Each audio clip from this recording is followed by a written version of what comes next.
نے اسی آیت کے تحت بہت سارے مسئلے مستنبط کیے کہ اگر آپ نے دیکھیں ایک بڑا اہم مسئلہ فقہ کی کتابوں میں جو اسی آیت سے استدلال کیا گیا ہے کہ اگر آپ نے کسی سے کوئی چیز خریدی، آپ نے کسی سے گاڑی خریدی اور گاڑی استعمال کی، اس گاڑی میں کچھ نقصان ہو گیا، بعد میں پتہ چلا کہ اس گاڑی میں تو ایک بڑا فالٹ تھا، اس گاڑی میں تو ایک بڑا فالٹ تھا، تو آپ اس فالٹ کی بیس پہ گاڑی واپس کرنے کا تو آپ کو حق ہے، لیکن گاڑی کی ویلیو میں جو کمی ہوئی ہے نا، وہ کمی آپ کو بھرنی پڑے گی اس کے چلانے کی وجہ سے۔ وجہ اس کی ہے کہ بھائی جتنا اس نے ظلم کیا ہے نا آپ کے اوپر، تو اتنا ہی اس کو سزا ملے گی۔ اس نے ظلم یہ کیا کہ غلط گاڑی آپ کو دے دی، تو آپ اس کی گاڑی جب واپس کر رہے ہو تو یہ اس کو سزا مل گئی ہے، لیکن آپ کے استعمال کی وجہ سے اس میں اور جو کچھ کمی آئی ہے قیمت میں، تو وہ آپ کو ضمان بھرنا پڑے گا۔ تو یہ جو مالی جرمانوں کی بہت ساری قسمیں ہماری سوسائٹی میں چل رہی ہیں، اور بہت بھاری بھرکم جرمانے بعض حکومتیں لگا رہی ہوتی ہیں اپنے ماتحتوں پر سے لوگوں سے پیسے ریکور کرنے کے لیے، چھوٹی چھوٹی سزاؤں پر نا بہت بعض ملکوں میں ہم نے دیکھا ہے، میں ملکوں کے نام نہیں لیتا، کہ آپ نے سگنل توڑ دیا تو اتنا بھاری جرمانہ آپ پہ لگا دیا، وہ ظلم ہو جاتا ہے سامنے والوں پہ کہ یار ایک غلطی ہے سگنل توڑنا یقیناً، لیکن آپ نے اتنا بھاری بھرکم جرمانہ کہ غریب آدمی کے لیے اس کو ادا، کیونکہ بعض دفعہ آدمی جان کر نہیں کر رہا ہوتا، بے خیالی میں ہو جاتا ہے، جتنا جرم ہے بھائی اس کو اتنی سزا دو۔ تو فقہا نے ان آیتوں سے بہت زیادہ اصول مستنبط کیے ہیں کہ کوئی ظالم بھی ہوگا نا تو ظلم کی الگ سے اس کو سزا نہیں ملے گی، جتنا اس کی وجہ سے جتنا نوعیت کا ظلم ہے بس اتنی ہی سزا ملے گی۔ تو اس نے آپ کو کوئی نقصان کیا تو اس نقصان کی تلافی ہوگی، بس اس سے زیادہ نہیں۔ اس پہ بہت اسلامک بینکنگ میں اس آیت کی وجہ سے بہت سارے مسائل ہیں، جو لاز ہیں جو لکھ کے دیے گئے ہیں علماء کرام کی طرف سے، بہت سارے اس پہ تو سینکڑوں مسائل ہیں فقہا نے جو اس سے استدلال کیا،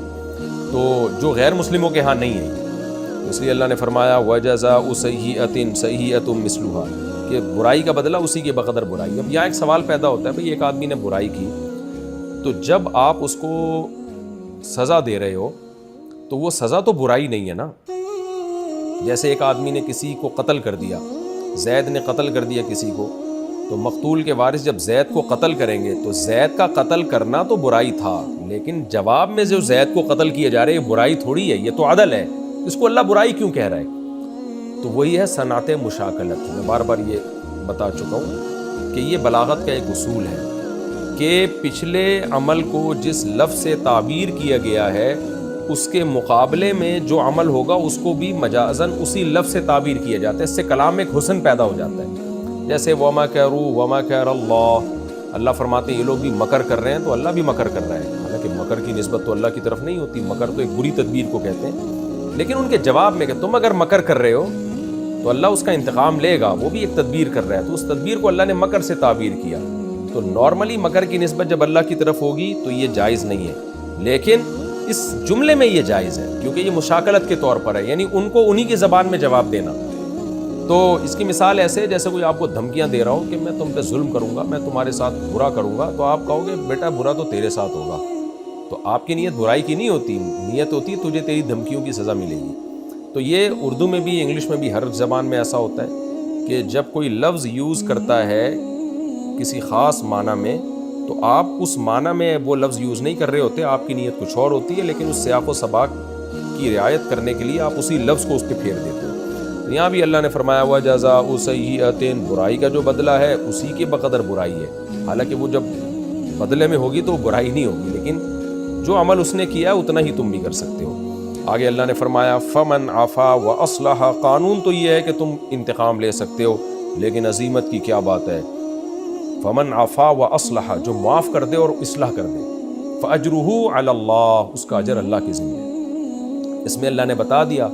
کہ معاف بھی کیا جا سکتا ہے، ہمیشہ انتقام مت لو، معاف کیا کرو تو اجر دے گا، معاف نہیں کرو گے تو بھی گناہ نہیں ملے گا، لیکن معاف کر دو گے تو اجر ملے گا۔ لیکن معاف کب کرو؟ جب اصلاح ہو۔ بعض دفعہ آپ مجرم کو چھوڑ دیتے ہیں، آپ کو پتہ ہوتا ہے میں اس کو چھوڑ دوں گا نا یہ میرا احسان مانے گا اور آئندہ برائی چھوڑ دے گا۔ کتنے لوگ ہیں سزا بنتی تھی ان کو معاف کر دیا گیا، وہ بچ گئے آپ کے سامنے، انہوں نے آپ کو ستایا، آپ نے ان کو دعائیں دی، وہ بچ گئے۔ جیسے پچھلی صورت میں گزرا نا کہ ادفع باللتی ہی احسن، کوئی آپ کے ساتھ برا سلوک کرے آپ اچھا سلوک کرو، اس کا نتیجہ کیا نکلے گا؟ وَإِذَا الَّذِي بَيْنَكَ وَبَيْنَهُ عَدَاوَةٌ كَأَنَّهُ وَلِيٌّ حَمِيمٌ، تمہارا دشمن جگری دوست بن جائے گا۔ تو ایسے موقع پہ معاف کرنا افضل ہے، اور خاص طور پر یہ مکی آیتیں ہیں، ان میں دعوت کا کام ہو رہا تھا، تو داعی کو تو چاہیے کہ وہ نرم لہجہ اختیار کرے، جس کو دعوت دے رہا ہے اس کی برائی پہ جو ہے صبر کرے۔ تو دعوت اس لیے اللہ تعالیٰ نے چونکہ صحابہ کو داعی بنایا ہے اور امت مسلمہ کو اللہ داعی بنانا چاہتے ہیں، اس لیے اللہ نے فرمایا جو معاف کر دو گے اور اصلاح کرو گے، جیسے رشتہ داری جوڑنا ہوتا ہے، بعض دفعہ آپ اپنے بھائیوں کو بہنوں کو معاف کر دیں، ان کی سزاؤں پہ ان کی برائیوں پہ انتقام نہ لیں، یہ سوچ کے کہ اس سے ہماری رشتہ داری مضبوط ہو جائے گی۔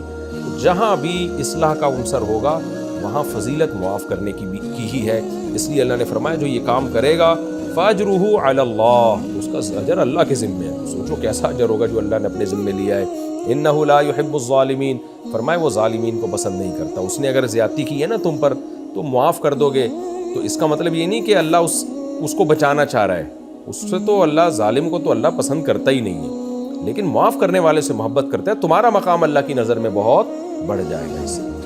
فرمایا وَلَمَنِ انتصر بعد ظلمہ، اصول اور ضابطہ یہی ہے، فضیلت تو معاف کرنے ہی کی ہے، لیکن اصول ضابطہ یہی ہے کہ جو اپنے ظلم کے بعد یعنی اپنے اوپر ظلم ہونے کے بعد برابر سرابر انتقام لے لے، زیادتی نہ کرے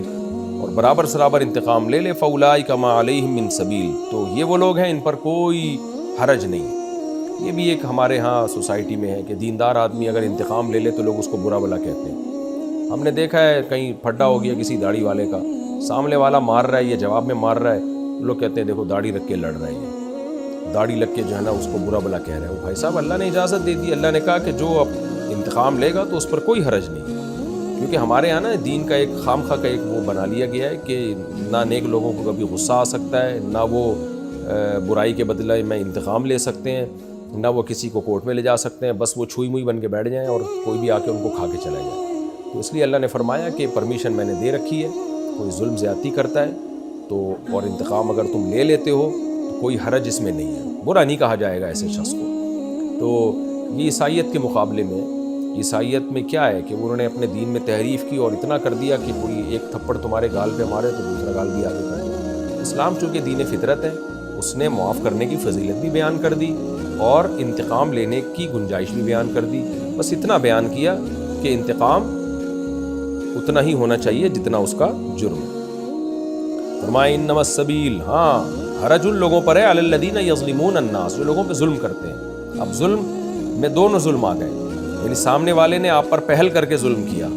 یہ بھی ظلم ہے، یا آپ نے انتقام لینے میں زیادتی کر دی، یہ بھی ظلم ہے۔ تو اللہ نے فرمایا کہ حرج ان لوگوں پر ہے جو لوگوں پر ظلم کرتے ہیں، وَيَبْغُونَ فِي الْأَرْضِ، اور زمین میں سرکشی کرتے ہیں، بغیر الحق، ناحق۔ سرکشی ناحق ہی ہوتی ہے، تو یہ جو قید اللہ نے لگائی نا ناحق، یہ صرف سرکشی کی تاکید کے لیے، اس کی برائی کی تاکید کے لیے کہ وہ ناحق سرکشی کرتے ہیں۔ اولئک لہم عذاب علیم، یہ وہ لوگ ہیں جن کے لیے دردناک عذاب ہے۔ پھر اللہ نے معافی کی فضیلت بیان کی، کیونکہ دعوت کا کام کرنا ہے تو بھائی انتقام کے بغیر ہی کام ہوگا۔ یہ بات بات پہ انتقام لینا شروع کر دو گے تو لوگ تمہارے دشمن بنیں گے، تمہاری بات کوئی سنے گا نہیں۔ اس لیے اللہ نے دوبارہ اس مضمون کا تکرار کیا کہ دیکھو انتقام لینے کی میں تمہیں اجازت تو دے رہا ہوں، لیکن وَلَمَنْ صَبَرَ وَغَفَرَ، جو صبر کرے گا اور معاف کر دے گا، إِنَّ ذَلِكَ لَمِنْ عَزْمِ الْأُمُورِ، تو یہ بڑی ہمت کی بات ہے، امور عازمہ، پختہ امور میں سے ہے، یہ ہلکے لوگوں کا کام نہیں ہے، یہ بڑے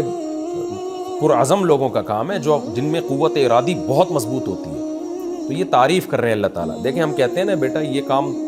معمولی لوگوں کا کام نہیں ہے، یہ بڑے لوگوں کا کام ہے۔ تو اس کا مقصد کیا ہوتا ہے؟ سامنے والے کی حوصلہ افزائی کرنا، اس کو موٹیویٹ کرنا کہ تو بھی کرے گا نا یہ کام تو تیرا مقام بھی بڑے لوگوں میں ہو جائے گا، یہ چھوٹے موٹے لوگوں کا کام نہیں ہے۔ تو اللہ بھی یہاں فرما رہے ہیں کہ جو انتقام لے سکتا ہو اور نہ لے تو یہ بڑی ہمت کا کام ہے، ہمت والے لوگوں کا کام ہے یہ۔ تو تم بھی اگر معاف کر دو گے، تمہیں قدرت تھی انتقام لینے پر، اللہ کی خاطر معاف کر دو گے تو تمہارا شمار بھی ہمت والے لوگوں میں ہو جائے گا۔ یہی مضمون احادیث میں بھی آیا ہے کہ جس شخص کو غصہ جاری کرنے کی طاقت تھی اور اس نے پی گیا اللہ کی خاطر وہ، تو اللہ اسے قیامت کے دن بلائیں گے، صحیح مسلم کی حدیث ہے، یزوجہ من الحور العین ما یشاء، اللہ کہیں گے ان حوروں میں سے جس سے چاہے گا تیرا نکاح کرا دوں گا، کیونکہ اس نے کڑوا گھونٹ کو پیا نا غصے کے، حالانکہ قدرت تھی کمزور پر غصہ جاری کرنے کی، اللہ کی خاطر پی گیا تو اللہ اس کو اس کی محبوب ترین چیز دیں گے، تو یہ اللہ کی طرف سے انعام ہوگا۔ اسی طرح والکاظمین الغیظ ہے، اللہ کہتے ہیں کہ نیک لوگ غصے کے کڑوے گھونٹ کو پیتے ہیں، اور بہت سارے احادیث ہیں۔ نبی صلی اللہ علیہ وسلم نے فرمایا، ایک صحابی آئے کہ مجھے نصیحت کریں، فرمایا لا تحزن، غصہ مت کرو۔ غصہ مت کرنے کا مطلب پیا کرو غصے کو، بار بار آپ نے یہی لفظ دہرایا۔ تو یہ جو ہماری سوسائٹی میں عدم برداشت ہے نا، یہ آیت اس کی دھنیاں اڑا رہی ہے۔ اللہ کو برداشت پسند ہے، عدم برداشت پسند نہیں ہے۔ تو خاص طور پہ کمزوروں پہ، ماتحتوں پہ غصہ دی جانا، یہ اللہ کو بہت محبوب ہے، اور اللہ کہتے ہیں یہ عزم امور میں سے